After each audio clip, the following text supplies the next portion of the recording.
खाना दिनुस् मलाई खाना दिनुस्। यस पोखरामा पर्यटकमाथि अपमानजनक व्यवहार, कडा कारबाहीको माग। पोखरा प्याराग्लाइडिङ ल्यान्डिङ क्षेत्रमा एक नेपाली व्यक्तिले विदेशी पर्यटकलाई खाना खाइरहेको बेलामा पैसा मागेर दुर्व्यवहार गरेको घटनाले हामी सबैलाई दुखी बनाएको छ।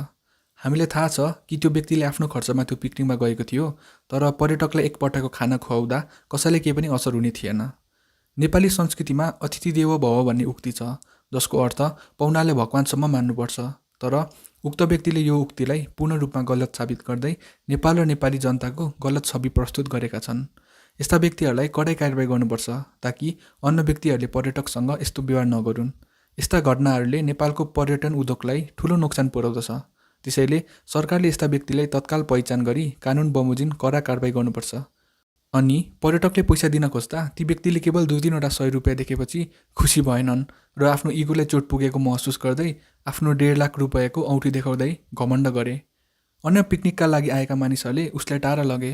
सुरुमा सबैजनालाई लाग्यो कि उनी त मजाक गरिरहेको छन्, तर धेरै घृणित कुराहरू गरेपछि पर्यटकले रमाइलो मानेर खाइरहेको खानाको बिचमा नै जानु परेको थियो। पर्यटकले पैसा दिँदा सबैले अस्वीकार गरे र उनले आफ्नो ब्लग समाप्त गरे। हामी ब्लग हेर्नेहरू पनि यो भिडियो हेरेर निकै अपमानित र दुखी भयौँ। ती व्यक्तिलाई त झन् कस्तो भयो होला। साथै मैले सामाजिक सञ्जालमा मानिसहरूले उनलाई जातीयताको आधारमा निकै आलोचना गरेको देखेको छु। हामी अहिले 2025मा छौँ। हामीले उनलाई जातीयताको आधारमा आलोचना गर्नु अलि सुहाउँदैन। एक व्यक्ति आफ्नो राम्रो व्यवहारको लागि आफै जिम्मेवार हुन्छ, उसको जाति होइन। यदि तपाईँले पुरा भिडियो हेर्न चाहनुहुन्छ भने द लस्ट जोई युट्युब च्यानलमा जानुहोस्।